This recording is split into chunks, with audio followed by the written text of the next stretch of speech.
हे guys, अस्सलाम वालेकुम and welcome back to my YouTube channel. I hope सब ठीक ठाक होंगे। तो आज की वीडियो में बात करते हैं कि क्या इटली अभी भी एक अच्छा ऑप्शन है 2025 के लिए।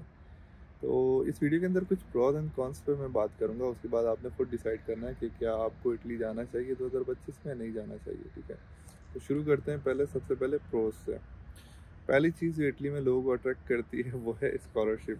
सही है, इटली के अंदर नीड बेस्ड स्कॉलरशिप मिलती है हर स्टूडेंट को जिसका वीज़ा लग जाता है और वहाँ पहुँच जाता है और कुछ फाइनेंशियल डॉक्यूमेंट्स वहाँ पे जमा कराता है। फाइनेंशियल डॉक्यूमेंट्स क्या है मैं अपनी दूसरी वीडियो में आपको बता दूंगा। ठीक है, तो ये नीड बेस्ड स्कॉलरशिप जो है वो ये हर स्टूडेंट अवेल कर सकता है। इसके लिए कोई मेरिट की रिक्वायरमेंट नहीं है, कोई एज की रिक्वायरमेंट नहीं है, कुछ भी नहीं है।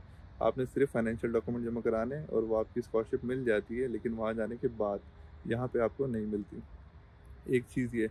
दूसरी चीज़ पे बात करें तो इटली का जो वीज़ा प्रोसेसिंग का जो एक्सपेंस है ना आपका, वो as compare to other countries काफ़ी कम है। यानी वीज़ा प्रोसेसिंग के दरमियान आपका मैक्सिमम 1.5 लाख समझ लो, 1.5 लाख तक, मैक्सिमम 1.5 लाख तक आपका एक्सपेंस जाता है वीज़ा फाइल सबमिट करने तक। तो 1.5 लाख के अंदर आपका पूरा वीज़ा प्रोसेस हो जाता है। और ये है कि वीज़ा लगने के बाद भी फिर आपके फ़्लाइट के और कुछ एक्सपेंसेस होते हैं। तो as compare to other countries Italy के एक्सपेंसेस कम है, तो इसलिए काफ़ी अफोर्डेबल रहता है वीज़ा प्रोसेसिंग के दौरान भी। ठीक है, तीसरी चीज़, जो स्टूडेंट यहाँ से इटली चले जाते हैं तो स्टूडेंट्स को वीक के अंदर 20 आवर्स लीगली वर्क अलाउ होता है। यानी आप स्कॉलरशिप आपके अगर लग जाती है तो स्कॉलरशिप के पैसे भी आपको मिलते हैं, साथ में यूनिवर्सिटी की फ़ीस भी वेव होती है, और साथ साथ आप 20 आवर्स पर वीक जब वो काम भी कर सकते हो लीगली। तो वो एक तरह से आपकी सेविंग्स होती है। लेकिन मोस्टली ये जो है वो ऑड जॉब्स होती हैं, तो कुछ लोग करते हैं, कुछ लोग नहीं करते। अच्छा, इसके बाद बात करें कि इटली के अंदर फ्यूचर की क्या अपॉर्चुनिटीज़ हैं। तो डिग्री ख़त्म होने के बाद आपके पास चांस होता है कि इटली में हो सकता है आपको जॉब मिल जाए, और ऐसा भी हो सकता है आप किसी और कंट्री में अगर यूरोप में जाना चाहें तो आप इजीली मूव कर सकते हो अगर आपकी जॉब लग जाती है। तो ये कुछ चीज़ें हैं जो इटली के लिए मैं कहता हूँ कि जो लोग अफोर्ड नहीं कर सकते इतना सारा बजट दूसरे कंट्रीज़ के लिए, जैसे जर्मनी, फिनलैंड, नेदरलैंड्स और इसी तरह की कंट्रीज़ के लिए, तो उनके लिए इटली एक अच्छा ऑप्शन है। अच्छा, अगर कॉन्स की बात करें कि क्या नुकसान है इटली में जाने के, तो सबसे पहली चीज़ ये कि इसका जो वीज़ा रेशियो है ना, इसकी कोई 100% गारंटी नहीं होती।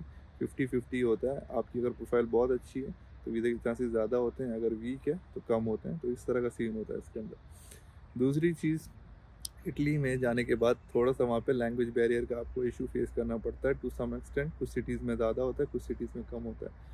तो ये चीज़ भी आपने माइंड में रखनी है कि लैंग्वेज का एक इशू आ सकता है, तो इसके लिए भी आपने अपने आप को पहले से तैयार रखना है।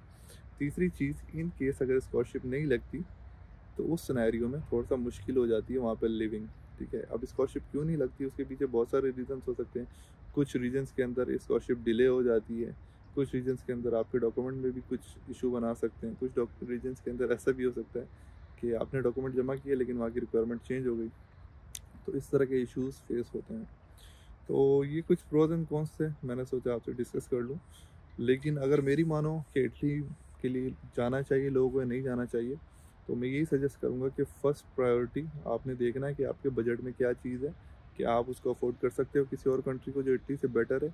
अगर कर सकते हो तो फर्स्ट प्रायोरिटी किसी और कंट्री को रखो, इटली को एज़ अ बैकअप रखो। ठीक है?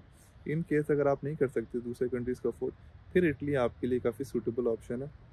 आप इसके अंदर लो बजट के अंदर आपका वीज़ा प्रोसेस कर सकते हो, और अगर वीज़ा लग जाता है तो आप स्कॉलरशिप पे वहाँ जा सकते हो और वहाँ पे जो है फ्री एजुकेशन हासिल कर सकते हो। तो यही था गाइस आज की वीडियो में। आई होप काफ़ी इन्फॉर्मेटिव हुई होगी, और फिर भी किसी को सवाल है तो कमेंट सेक्शन में पूछ सकता है। और बस, थैंक यू सो मच देखने के लिए। अपना ख्याल रखिएगा। अल्लाह हाफ़िज़।